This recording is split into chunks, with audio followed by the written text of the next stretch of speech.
वंदे मातरम। सत्ता के टेम्परेचर में आज बड़ा खास है। मैं हूं परविंदर गोस्वामी, आप देख रहे हैं नेटवर्क 10 और आज हम बात करेंगे किसान बिल पर। लोकसभा में किसानों से जुड़े बिल पास हुए हैं, लेकिन इससे लेकर संसद से सड़क तक घमासान है। लोकसभा में किसानों से जुड़े 3 बिल लाए गए तो विपक्ष की ही नहीं एनडीए की भी अपनी साथी शिरोमणि अकाली दल की नाराजगी भी आन पड़ी है। राजनीति का सियासी तूफान किस तरह से है कि श्रोमणी अकाली दल की सांसद और केंद्रीय मंत्री हरसिमरत कौर बादल ने अपना इस्तीफा दे दिया, मगर देश के प्रधानमंत्री नरेंद्र मोदी ने फिर दोहराया कि सदन में लाए गए 3 बिल किसानों के लिए रक्षा कवच का काम करेंगे, किसान बिचौलियों से मुक्त होगा।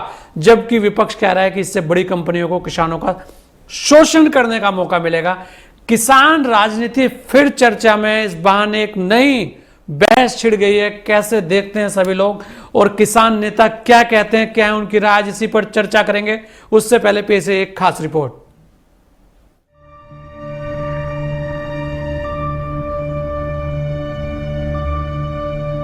पंजाब में क्यों मचा हाहाकार, किसान बिल पर एनडीए में फूट, सड़क से लेकर संसद तक घमासान। किसान बिल का विरोध क्यों? लोकसभा में गुरुवार को 2 किसान बिल पारित होने के बाद सड़क से लेकर संसद तक घमासान मचा हुआ है। एनडीए गठबंधन में भी फूट पड़ गई है। बिल पारित होने के बाद बीजेपी की सहयोगी शिरोमणि अकाली दल की नेता और केंद्र सरकार में मंत्री हरसिमरत कौर बादल ने मोदी सरकार से इस्तीफा दे दिया।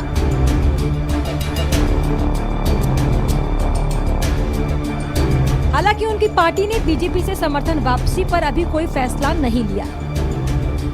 हरसिमरत का ये कदम किसान बिल के विरोध में उठाया गया, क्योंकि पंजाब और हरियाणा के किसान इस बिल का पुरजोर विरोध कर रहे हैं। मोदी सरकार संसद में मौजूदा मानसून सत्र में 3 अध्यादेशों को विधेयक के रूप में पास करवाना चाहती है। अगर किसी बिल का राजनीतिक विरोध हो तो मुझे आपत्ति नहीं है। इनमें किसान उपज व्यापार और वाणिज्य बिल 2020, आवश्यक वस्तु बिल 2020 और मूल्य आश्वासन और कृषि सेवाओं पर किसान समझौता बिल 2020 शामिल है। लॉकडाउन के दौरान मोदी सरकार यह अध्यादेश लेकर आई थी, लेकिन अब उसे कानून की शक्ल देने के लिए संसद में बिल पेश किया गया। इनमें 2 लोकसभा में पारित हो चुके हैं। पंजाब हरियाणा के अलावा तेलंगाना, महाराष्ट्र और उत्तर प्रदेश में कई इलाकों में भी किसान इसका विरोध कर रहे हैं। अध्यादेश के समय से ही विरोध। बीजेपी की सहयोगी शिरोमणि अकाली दल अध्यादेश के समय से ही इसका विरोध कर रही है। गुरुवार को जब विधेयक लोकसभा में पेश किया गया तो अकाली दल के सांसद सुखबीर सिंह बादल ने विरोध करते हुए कहा कि हरसिमरत कौर बादल मंत्री पद से इस्तीफा देंगी। हरसिमरत केंद्रीय खाद्य और प्रसंस्करण उद्योग मंत्री हैं। अकाली दल बीजेपी नेता एनडीए का हिस्सा है। This bill, the 3 farmers ordinance bill, Shiromani Akali Dal strongly opposes this bill. निजीकरण को बढ़ावा मिलेगा। सदन में चर्चा के दौरान कांग्रेस और अन्य विपक्षी दलों ने विधेयक का विरोध किया। उनका तर्क है कि ये कानून एमएसपी प्रणाली द्वारा किसानों को प्रदान किए गए सुरक्षा कवच को कमजोर करेगा, बड़ी कंपनियों को किसानों के शोषण का मौका देगा। तीसरा सर, ये विधेयक किसानों के हक में नहीं है, क्योंकि इसके जरिए जो सारी पावर है वो प्राइवेट प्लेयर जो है, जो बड़े कैपिटलिस्ट हैं, उनके पास चले जाएगी। बिल क्रांतिकारी। कृषि एवं किसान कल्याण मंत्री नरेंद्र सिंह तोमर ने विपक्ष के आरोपों को खारिज करते हुए कहा है कि किसानों से जुड़े 3 विधेयक क्रांतिकारी साबित होंगे। और आज इसी पर हमारे साथ खास मेहमान जुड़े हुए हैं, क्योंकि जब बात आती है किसानों की, तो जब किसानों की बात आती है तो राजनीति सबसे चरम पर होती है, क्योंकि तब हर कोई उनका हितैषी बन जाता है। लेकिन जब वो तड़फता है, जब वो मांग करता है, पूरे साल उसकी सुध लेने वाला कोई नहीं होता, तब लगता है कि वास्तव में हितैषी कौन। लेकिन अचानक से अगर राजनीति करने का मौका मिल जाए किसानों के लिए, तो फिर हर कोई उसका हितैषी बनकर आ जाता है। हमारे साथ आज खास मेहमान जुड़े हुए हैं। हमारे साथ भारतीय किसान यूनियन के प्रवक्ता धर्मेंद्र मलिक जी भी हैं उत्तर प्रदेश से, और हमारे साथ नरेश वशिष्ठ जी हैं, नेता भारतीय किसान मोर्चा, भाजपा के हैं। वो भाजपा के किसान मोर्चा के नेता हैं, वरिष्ठ नेता हैं। आप दोनों का बहुत बहुत स्वागत है। सबसे पहले मैं आना चाहूंगा धर्मेंद्र मलिक जी आपके पास, क्योंकि बात किसानों की और भारतीय किसान यूनियन अपने आप में किसानों का साथी रहा है, हमेशा से खड़ा रहा है और जिस तरह किसानों की बात हमेशा जब भी कहीं की गई है, चाहे वो किसी मामले को लेकर हो, तो वो किसान यूनियन ने की है। तो मैं आपसे जानना चाहूंगा कि आखिर हाय तौबा मची क्यों है धर्मेंद्र मलिक जी? हाय तौबा भी ऐसी कि आप देखिए कि लगातार विवाद बढ़ते जा रहे हैं। जब भी किसानों के लिए कोई चीज ऐसी आती है तो वो इतनी उलझी हुई होती है कि उसे समझना बड़ा, एक मैं कहूंगा, टिपिकल सा हो जाता है। हितैषी सब हैं, राजनीति करने को मिले तो हितैषी सब, और अगर काम करने को मिले तो कोई साथ नहीं। जी धर्मेंद्र मलिक जी। जी गोस्वामी जी नमस्कार। जी नमस्कार। आपने बहुत ठीक बात कही कि हितैषी सब हैं, लेकिन जब काम करने का मौका आता है तो कोई नहीं करता। चाहे सरकार यूपीए की रही हो, चाहे एनडीए की रही हो, सबका जो आर्थिक दर्शन है वो करीब करीब एक ही तरह का है। सब जो है नव उदारवाद और पूंजीवाद को बढ़ावा देने का काम करते हैं। दूसरी बात आपने कही कि हाय तौबा मची हुई है। देखिए, अगर किसी वर्ग का आप हक जो है छीनोगे तो फिर हाय तौबा होगी। ये ऐसा विषय नहीं है कि किसी ने गुमराह किया है।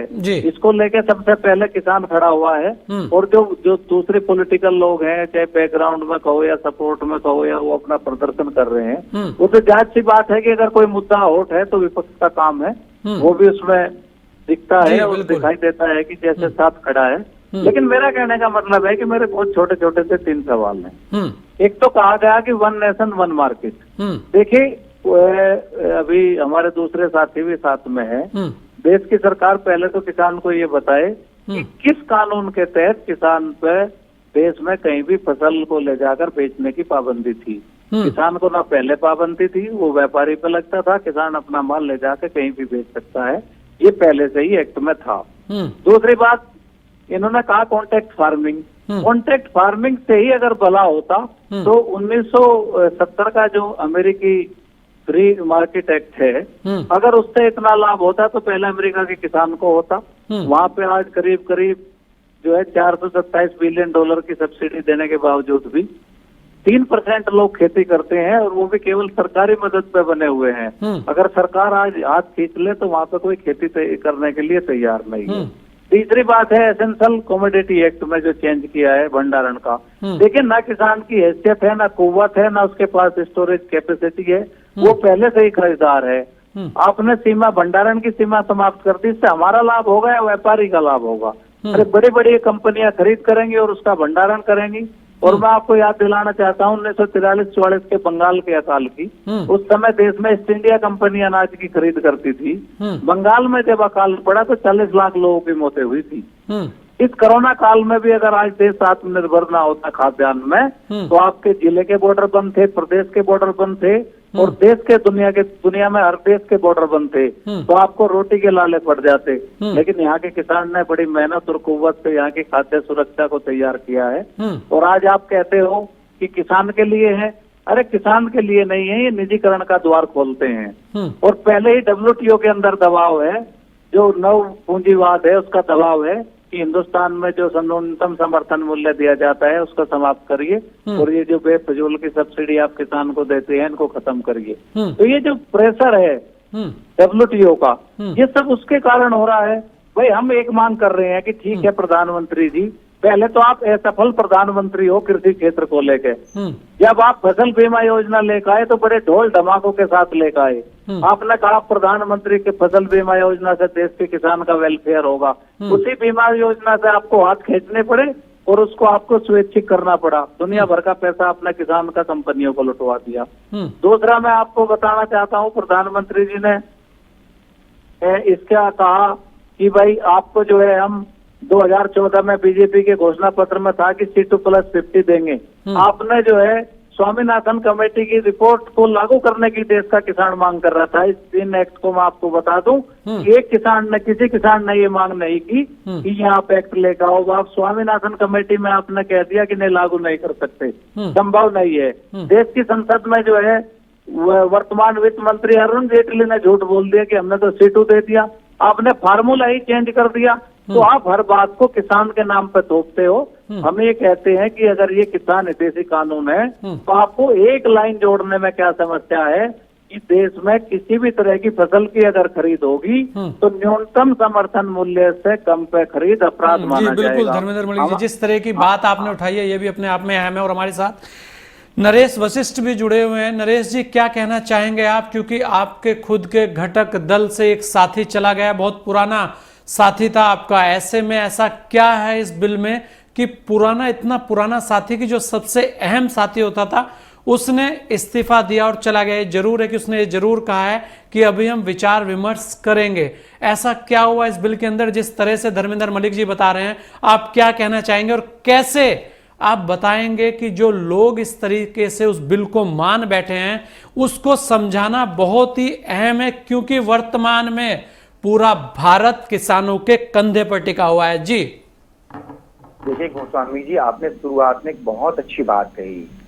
किसानों पे जब भी किसानों के हित की कोई बात होती है, काम होता है, सबसे पहले उसमें राजनीति होती है। और अभी हमारे जो किसान यूनियन के जो नेता बोल रहे थे, वो किसान यूनियन के नेता कम लग रहे थे, किसी राजनीतिक दल के नेता लग रहे थे वो, और उन्होंने उसी तरीके से भाषण दिया। ठीक है, अब मैं एक मुद्दे पे आपसे बात करता हूँ। जो उन्होंने आपने कहा कि हमारी जो सहयोगी अकाली दल की जो नेता थी, उन्होंने इस्तीफा दे दिया। तो देखिए क्या है, सबकी अपनी अपनी राजनीतिक मजबूरियां होती हैं। ठीक है, उसमें मैं नहीं जाऊंगा क्योंकि वो राजनीतिक चर्चा फिर अलग स्टार्ट हो जाएगी। ठीक है, तो उसके तहत उन्होंने जो भी कदम लिया अपनी पंजाब की राजनीति को देख के लिया होगा, या जो भी कारण रहा होगा वो बेहतर उसको जानती होंगी।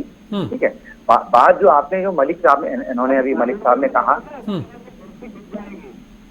है। जी जी बताइए नरेश जी, आवाज आ रही है आपकी? मलिक जी मुझे नरेश वशिष्ठ जी बोलिए जी। आपकी एक बात का जी धर्मेंद्र जी बात सुन लीजिए, जवाब आपको ही देना है, चिंता मत कीजिए, आपके पास भी आएंगे और आपसे इसलिए ली गई हैं बातें कि उसका जवाब आए। जी नरेश वशिष्ठ जी बोलिए। किसानों की बात हो रही है, आप धैर्यता के साथ सुन लीजिए। ठीक है, अभी तक आजादी के बाद से किसानों का राजनीतिक दलों ने शोषण किया है, उनको लोक लुभाव ने सपने दिखाए और राजनीतिक मुद्दा बनाया है। और जब राजनीति या चुनाव आसपास होते हैं तब उनको कोई ना कोई झुंझुना पकड़ा देते हैं। अभी एक बात ये आ रही है कि ये आज अभी क्यों किया? अरे भाई, शुभ काम के लिए, अच्छे काम के लिए कोई मुहूर्त थोड़ी देखा जाता है। चुनाव के समय करो तो लगता है कि चुनाव जीतने के लिए किया है, वोट बैंक के लिए किया है। अब कोई चुनाव नहीं है, देश में किसानों के लिए ऐतिहासिक कदम उठाया गया है। तो कुछ लोग, इस सभी लोगों को आपत्ति है कि भाई ये अभी क्यों लिया, अभी क्यों उठाया। दूसरी बात जो मलिक साहब कह रहे हैं कि पूरे देश में कहीं भी रोक रुकावट नहीं थी किसानों की, तो मैं आपको बता दूं, आपके मेरठ जहाँ की आप राजनीति करते हैं, जहाँ पे आप किसानों के नाम की वो कसमें खाते हैं कि हम उनके लिए लड़ रहे हैं, मर रहे हैं, वहीं के किसानों ने हमसे कहा कि भैया हम यहाँ जो सब्जियां उगाते हैं हमें अच्छे दाम नहीं मिल रहे थे, हम तो अब हरियाणा जाके बेचेंगे, हम बेच नहीं पा रहे थे। ये मैं आपको हकीकत बता रहा हूँ, अगर आप बोलेंगे तो नाम बता दो किस गांव के वो लोग थे, कहाँ से उन्होंने मुझे कहा, धन्यवाद दिया। तो ये जिस तरीके से शोषण होता था चुंगी के माध्यम से या पुलिस के द्वारा कि भाई आप जा नहीं पाओगे, सबको जिस तरीके से भ्रष्टाचार था या किसानों को तंग किया जाता था, और किसान स्वतंत्र हैं देश में कहीं पर भी। अभी आप देखिए आलू जो यहाँ इस बेल्ट में फिरोजाबाद, मैनपुरी, मथुरा और इटावा, फरुखाबाद की जो बेल्ट में होता है, अब किसान उस आलू को बंबई में जाके बेच सकता है। तो ये सुविधाएं इस बिल के द्वारा दी गई हैं। दूसरी बात, जो इससे पहले की चीजें थी, चाहे वो एमएसपी हो या मंडी हो, कोई चीज खत्म नहीं की गई है। किसानों को एक और विकल्प दिया गया है कि उनको अगर लगता है कि हम इस माध्यम से जाएं तो अच्छा है, तो किसान इस माध्यम से चला जाए। उसको लगता है मुझे मंडी में बेचना है तो मंडी में बेचे, कोई किसान के ऊपर बाध्यता नहीं है। सरकार ने उसकी सहूलियत के लिए उसको विकल्प दे दिया कि जो उसे विकल्प अच्छा लगता है वो विकल्प वो इस्तेमाल करे। बिल्कुल विकल्प तो दिया है, लेकिन चूक कहां लगती है आपको कि जो समझाना चाहिए था किसानों को, या तो सब लोगों को क्या साथ लेके बैठना, जो कहा जाता है कि साथ लेकर बैठकर कोई नीति बनती तो शायद ऐसा बवाल ना होता, क्योंकि व्यवस्थाएं तो चेंज होनी चाहिए और चेंज हर कोई मांगता है। क्योंकि बहुत टाइम से ये बात भी चली आ रही थी कि किसानों की समस्याओं का समाधान कैसे हो, आखिर किसान हमेशा परेशानी क्यों रहे, इस चीज पर चर्चा हमेशा रही है और हमेशा चलती रही है।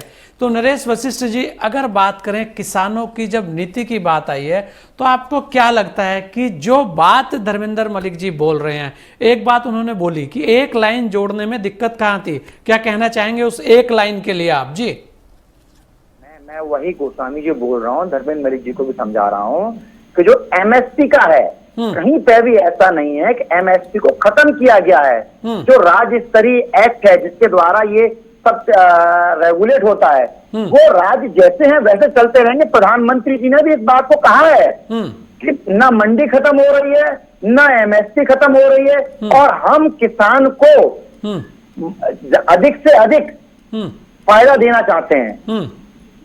बिल्कुल, किसानों को अधिक से अधिक फायदा देना चाहते हैं, फायदा देना भी चाहिए। हमेशा कहा गया है फायदा कितना मिला है तो किसान ही बता पाएंगे। और अगर हम बात करें धर्मेंद्र मलिक जी, सबसे अहम एक बात है कि आखिर बिचौलिए खत्म क्यों ना हो, क्योंकि किसानों के सामने सबसे बड़ी बात आती है बिचौलियों को लेकर। रही भंडारण की बात, अगर छोटे छोटे भंडारण ग्रामीण स्तरों पर ग्राम सभाएं मिलकर बना लें तो उसमें कहीं कोई दिक्कत मुझे नहीं लगता आने वाली है। और ज्यादा अच्छा यह रहेगा कि जो कोल्ड स्टोरेज है उस तरह की व्यवस्थाएं करी जाएं जिससे कि आसपास का किसान, जिसकी सब्जियां हैं जो 1 दिन से 2 दिन से ज्यादा नहीं चल सकती, ऐसी बहुत सारी चीजें हैं, उन पे काम हो। तो ऐसे बहुत सारी चीजें थी। आखिर इसमें आपको लगता कहां, इस बिल के अंदर कमी कहां लग रही है कि ये किसान विरोधी बिल है? जी धर्मेंद्र मलिक जी।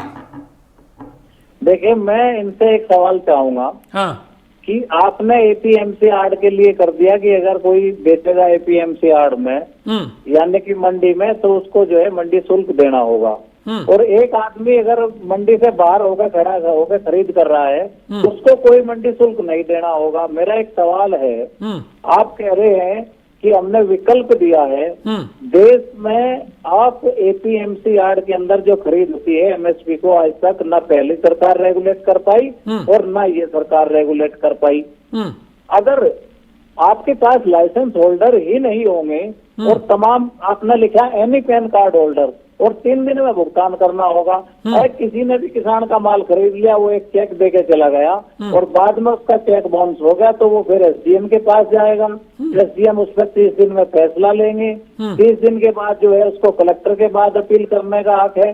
अरे भैया, हम ये कह रहे हैं कि आपको ये कहने में क्या दिक्कत है कि देश में एमएसपी से नीचे खरीद नहीं होगी। आप एमएसपी को रेगुलेट नहीं कर सकते। आज धर्मेंद्र मलिक जी, बिल्कुल आपकी बात अपनी जगह सही है, लेकिन मैं एक बात आपसे जानना चाहूंगा कि आखिर किसानों के लिए नई नीतियां बननी चाहिए, उसके लिए काम होना चाहिए, तो उसके अंदर जो सुझाव हैं वो समय रहते दिए क्यों नहीं जाते? और जब दिए जाते हैं तो उन पे अमल कराने के लिए, क्योंकि पार्टियां तो सब किसानों की बात करती हैं, कोई भी ऐसी पार्टी नहीं है देश में जो किसानों की बात ना करे। उसके बाद इस तरीके की जब चीजें आती हैं सामने तो बड़ा बवाल खड़ा होता है। जिस तरीके की बात हो रही है कि कांग्रेस के तो एजेंडे में वही सब कुछ था, तो बहुत सारे सवाल रहते हैं, आखिर समाधान पे बात कब हो? जी मलिक साहब।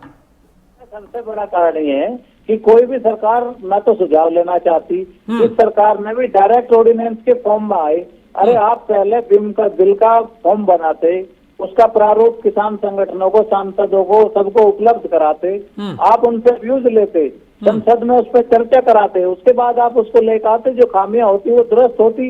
आप चोर दरवाजे से लेकर आए, आप ऑर्डिनेंस लेकर आए। मैं ये कह रहा हूँ, एक सवाल कोई भी नहीं समझ पा रहा है, आप भी नहीं समझ पा रहे कि अगर मंडी में टैक्स लगेगा और मंडी के बाहर नहीं लगेगा तो मंडी को वीरान होने में कितने दिन लगेंगे? मंडियां बंद होंगी, मंडियां बंद होंगी तो किसान का शोषण बढ़ेगा, क्योंकि जो बाहर का व्यापारी है वो सरकार के किसी भी कंट्रोल में नहीं आएगा। और जब आपका प्लेटफॉर्म खत्म हो जाएगा तब आप कहते रहियो भाई कौन, बहुत सारे कदम ऐसे साबित हुए हैं जो किसान के विरोध में गए, किसान के नाम पे लाए गए। बाद में मतलब ये झुंझुना है किसान के नाम पे। एक बात बताओ, किसान का कौन सा लाभ हो रहा है? कॉमेडी भाई, छोटे छोटे देश में किसान है और सिलिंग एक्ट देश में है 30, मतलब ये समझो आपकी 2.5 हेक्टेयर से ज्यादा बड़ा किसान नहीं है जी। और आपने कॉमोडिटी किसके लिए हटाया उसको? अरे जो एक्ट 1950 में बना था वो बाजार को कंट्रोल करने के लिए था, वो बिचौलिए को काबू में करने के लिए था। ये सीधा सीधा कॉर्पोरेट का लाभ है। निजीकरण का रास्ता सरकार खोलना चाहती है और कृषि जैसे क्षेत्र में जिसमें आज भी डायरेक्ट रूप से 60% लोग जुड़े हुए हैं। अगर उसका मॉडल अमेरिकन मॉडल होगा और उसमें जो है कॉर्पोरेट अगर घुस गया तो इस देश की तस्वीर कुछ होगी। इतना जी बड़ा बिल्कुल, ये भी एक बहुत बड़ा सवाल है। नरेश वशिष्ठ जी, समय कम है, आपसे अंतिम सवाल ले रहा हूं, क्योंकि बड़ी अहम बात धर्मेंद्र मलिक जी ने कही है कि अगर सबसे बड़ा सवाल यह है कि जो किसान हैं, वो छोटे छोटे जो खेती करने वाले लोग हैं, उनकी स्थिति पे आप क्या कहना चाहेंगे? अगर इस तरीके से व्यापारी घुस गया और उन्हें उन सब लोगों को पैसा देके एक तरीके से बंधक वो हो जाएंगे, ये डर है, इस डर को कैसे आप निकाल पाएंगे?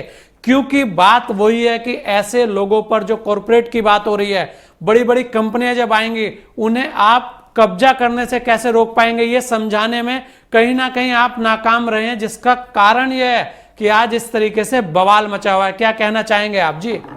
स्वामी जी, बिल्कुल स्पष्ट है सरकार की नीतियों में कि जो जमीन का मालिकाना हक है वो किसान के पास ही रहेगा और किसान की जमीन को कोई नहीं ले पाएगा। और अगर वो चाहता है कि कॉर्पोरेट आए और कॉन्ट्रैक्ट फार्मिंग हो, जो कि अभी कई राज्यों में चल रही है ऑलरेडी, और उसको रेगुलेट किया है, उसके लिए कानून बनाया है कि वो फसल बीज डालने से पहले ही एग्रीमेंट हो जाए और उसको वाजिब दाम मिले। ये किसान की सहूलियत के लिए हुआ है। गोस्वामी जी, ये तकलीफ उन्हीं लोगों को हो रही है, आम किसान को कोई तकलीफ नहीं है, जो कि अभी तक बिचौलियों की राजनीति करते थे। उनको लग रहा है कि किसान अब सीधे सरकार से जुड़ रहा है और मोदी जी से जुड़ रहा है, तो उन्हें लग रहा है कि हमारी जो दुकान थी वो बंद हो जाएगी। उन्हीं लोगों को इससे तकलीफ है। अन्यथा सारे मैं सुबह से बैठा हूँ, सारे चैनल देख रहा हूँ, कुछ पॉलिटिकल पार्टी के लोगों को छोड़ दीजिए क्योंकि उसमें उनके स्वार्थ हैं। जैसे कि कांग्रेस के वो मैनिफेस्टो में था, पर फिर भी कांग्रेस विरोध कर रही है, क्योंकि उसे विरोध करना है, उसे मोदी जी के हर काम का विरोध करना है, इसलिए विरोध करना है।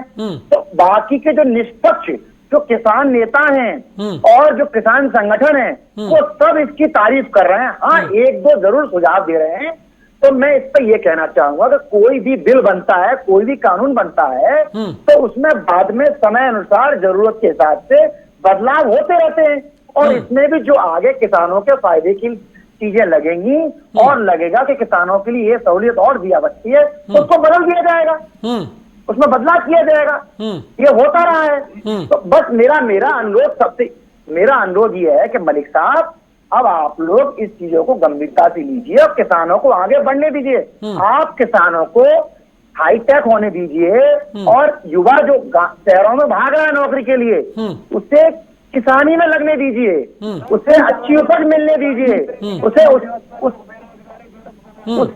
नहीं, यही मैं बोल रहा हूँ मलिक साहब, ये सब राजनीति छोड़िए, आप किसानों की हित की बात करिए। देखिए, बिल्कुल किसानों के हित की बात होनी चाहिए और सभी को किसानों के हित की बात करनी चाहिए। आप दोनों लोगों ने बहुत बहुत आपका धन्यवाद कि अपना कीमती समय हमें दिया। धर्मेंद्र मलिक जी, आपका भी धन्यवाद, और नरेश वशिष्ठ जी, आपका भी धन्यवाद।